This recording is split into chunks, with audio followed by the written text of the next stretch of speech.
Radio Rahim with Frank Warren. We're doing our customary traditional walk and talk now. It seems like we're always leaving the building together. And there's always, almost always, that big smile on your face when we do it. I don't know that it's been bigger than tonight. I have to ask you, I know that Tyson Fury didn't go his way the last time out, but save that one fight. Is this not the best year of your life and career in boxing? Well, I can't complain. I mean, we're doing okay. We're jogging along, and we've invested heavily in British fighters, heavily. And all our guys are coming through and delivering. And even if any of them have got beaten on the way, we've stayed with them, and they've still come through. You're no stranger to victory, but being an underdog has really stamped you this year and coming through in incredible fashion. I don't have to remind you of the 5v5.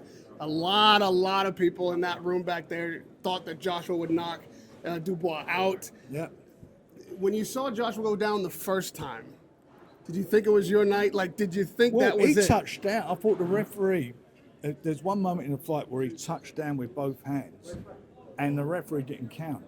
And he got up and then allowed him to fight on. If he'd have done the count then, it'd be interesting to see what happened by the end of the round. But I'm not going to make a thing about that, because what's happened now. I'm delighted for him. It actually panned out the fight how I felt it would, and I said it would. And I just generally felt that whoever went on the back foot, as I said on numerous occasions, they would lose. And I knew Daniel was capable. He's got a fabulous jab, fabulous jab, and it's not just about big punches. It's a jab and that sets everything up. And he just boxed extremely well, and he was a lot of head movement. He did get caught as well, which in some ways I don't want to see, but it shows that he's got grit. He gritted his teeth, and he came back and done what he had to do. And nobody's done that to Joshua like that. And that was a pole accident. And to that point, you famously said you signed Dubois on the strength of a sparring session with Joshua. Well, and again, I mean, and AJ said, I think, yes, it was the other day at the press conference, he said something. He said, he did hurt me, or words to that effect. Yeah, and I said to Daniel, I said, let me tell you something. He knows you can hurt him. Because he's felt him. And if he knows you can help him, he was 17 then. It's 10 years ago.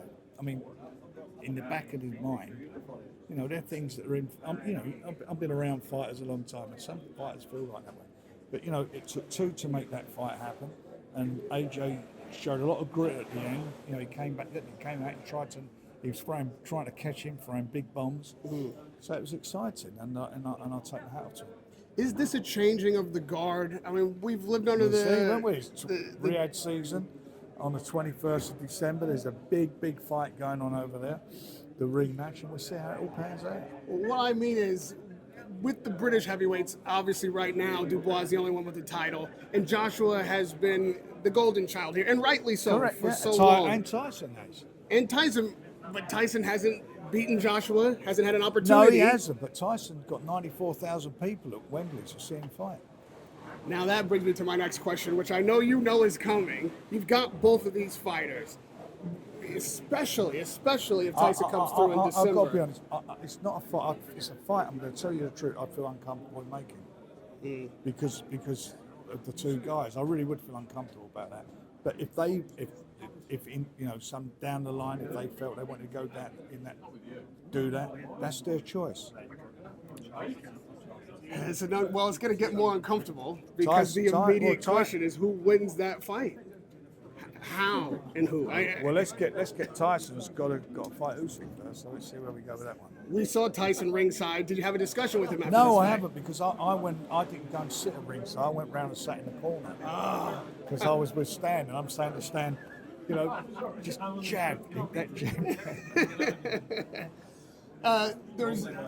There's a lot to be said about the history between you and Eddie Hearn. I know it's friendly now. I'm not trying to make it nasty, but you've wanted to dethrone Anthony Joshua for some time. Well, look, I want my guy to beat one of the guys, and that's what he's done. Tyson for me is in the fight he's going into, he comes through that. He's going to be the guy.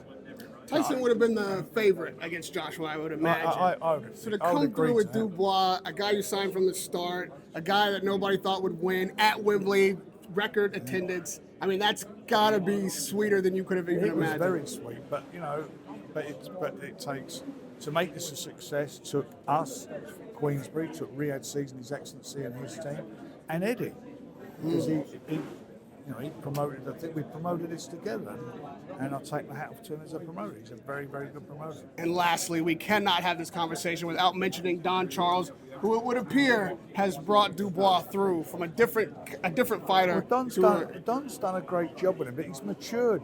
Daniel's matured mentally, and it was a different time for him. Don's done well with him, but he's still got to the position he got going with Martin Bowers, who's done a great job for him as well. What does this night rate for you with all the champions you've had? Well, it's